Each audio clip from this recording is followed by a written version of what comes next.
ఏంటి అప్పటి నుంచి చూస్తున్నాను, ఇతను నన్ను ఫాలో చేస్తున్నాడు. నువ్వెందుకు అతన్ని చూడడం? పట్టించుకోకుండా రావచ్చుగా. అదేలాగా నా వెంటే పడుతున్నాడు అని ఫస్ట్ కన్ఫర్మ్ చేసుకోవాలిగా, లేకపోతే వేరేవన్నీ చూసుకోవచ్చు కదా.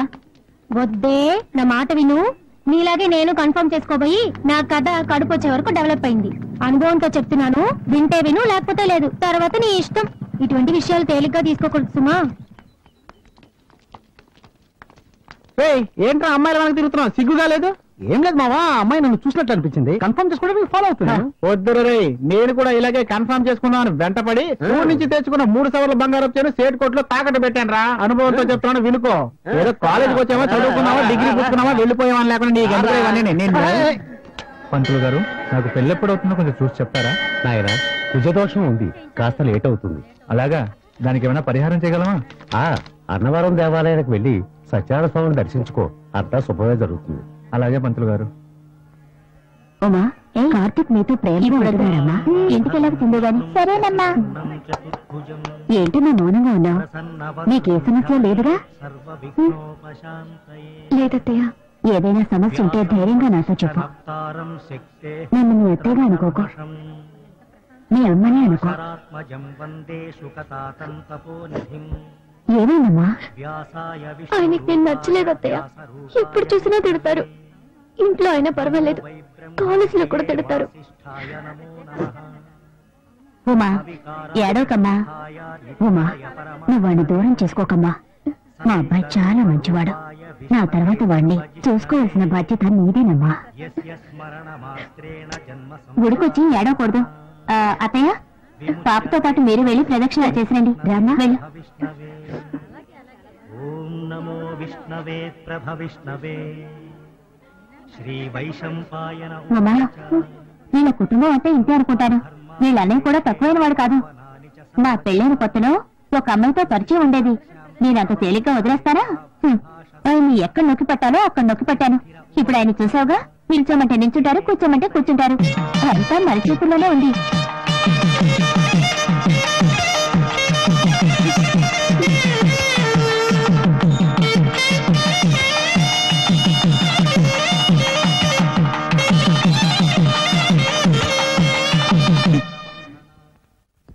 ముందుగా ఈ కాలేజ్ ప్రిన్సిపాల్ గారిని సెలవుతో సత్కరించి నా ఉపన్యాసాన్ని ప్రారంభిస్తాను. వేదికపై ఆసీనులయ్యున్న ప్రిన్సిపాల్ గారికి, ట్రస్టు నిర్వాహకులకు, భావి భారతదేశానికి ఆశాదీపాలైన విద్యార్థులకు, ఈ కార్యక్రమానికి విచ్చేసిన మీ అందరికీ. ముసలాడు మైకి పట్టుకుంటే అసలు వాడు అసలే బ్రెయిన్ ఎటరు. మర్యాదగా నా మాట విని ఇక్కడ నుంచి ఎస్కేప్ అయిపోతాం. వచ్చాయి.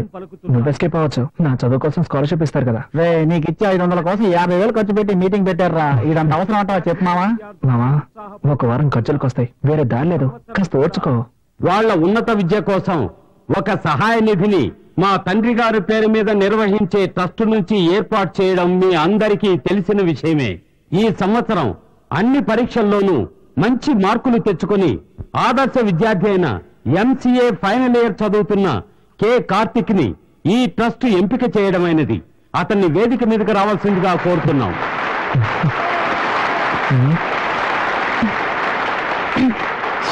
తొందరగా కూర్చోండి. చూడు, కొట్టి కాసే ఉంటాడు. చెప్తాను. చూడు. నమస్కారం సార్. నమస్కారం.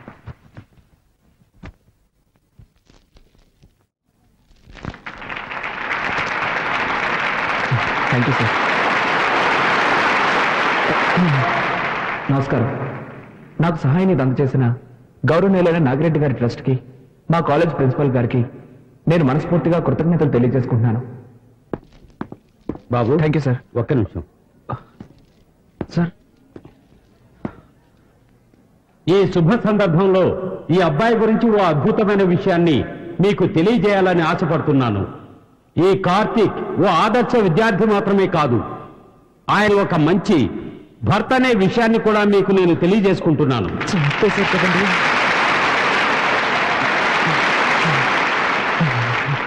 అవును, తను మాత్రమే చదువుకుంటే చాలదు, తన భార్య కూడా విద్యావతి కావాలన్న సదుద్దేశంతో తన చదువుకుంటున్న కాలేజీలోనే తన భార్యని చేర్పించాడు. మీ భార్య పేరేంటి? గట్టిగా చెప్పు బాబు. ఉమారాణి. ఆహా, అందమైన పేరు. దీనికేం తక్కువ లేదు. ఈ విద్యార్థి కార్తీక్ భార్య అయిన శ్రీమతి ఉమారాణిని వేదికపైకి ఆహ్వానిస్తున్నాను.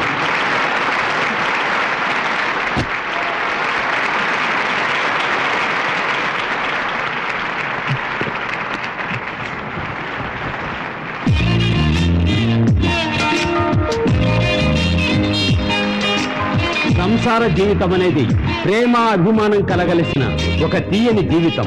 దంపతులందరికీ ఆదర్శంగా నిలిచిన ఈ యువజంటను చూసి మిగిలిన దంపతులందరూ వీరిలాగే ఒకరినొకరు అర్థం చేసుకుని పాలు నీళ్లలా కలిసిపోయి సంతోషంగా జీవించాలని ఆశిస్తూ సెలవు తీసుకుంటున్నాను.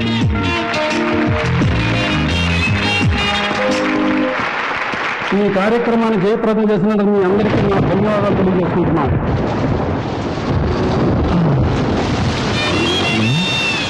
వర్షం వస్తుంది కదా, ఫోన్లే పాపం తీసుకెళ్దామని వస్తే పెద్ద ఫోన్ కొడుతుంది. నువ్వు రాగానే వచ్చి నీ వెనకాల కూర్చుంటాను.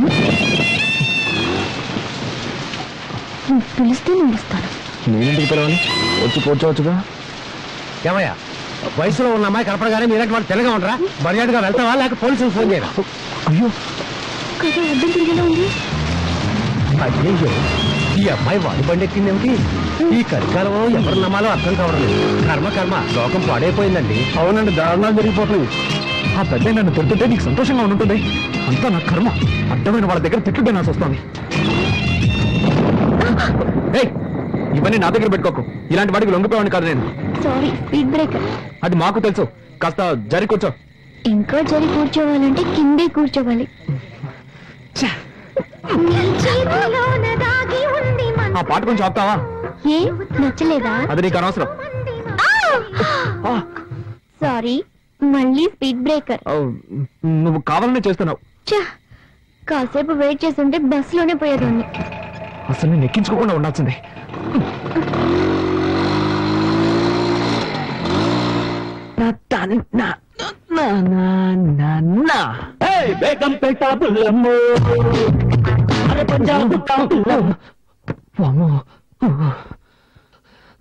జరగకుండావన్నీ జరుగుతున్నాయి. శ్రీఆంజనేయం ప్రసన్నాంజనేయం, శ్రీఆంజనేయం ప్రసన్నాంజనేయం. స్వామి, టెన్షన్ లో ఏదేదో అవుతున్నానే, తప్పుగా అనుకోకు.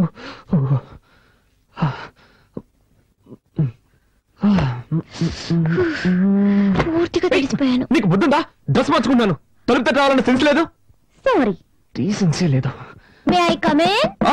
Yes, you can come in. Anjaneya, ఏం చేస్తున్నావు నువ్వు? డ్రెస్ చేంజ్ చేసుకుంటున్నాను. అది తెలుస్తోంది. నేనున్నాను కదా, ఇక్కడే చేసుకోవాలా? ఊరికే అరవకండి. ఈ ఇంట్లో నాకు ఇచ్చిన రూమ్ ఇదే. ఉదయాన్నే అత్తయ్య చెప్పారు, నువ్వు ఏం చేసుకోవాలన్నా నీ రూమ్ లోనే చేసుకో, మమ్మల్ని డిస్టర్బ్ చేయొద్దు అని. సో నేను ఎక్కడికి వెళ్తాను? ఎక్కడికైనా పో, కానీ ఇక్కడ మార్చుకోకూడదు. ఓకే. అయ్యో, అలాగే బయటకు వెళ్ళి నా పరువు తీకు. ఇక్కడే మార్చుకుని తగలడు. నేనే బయటకు వెళ్తాను.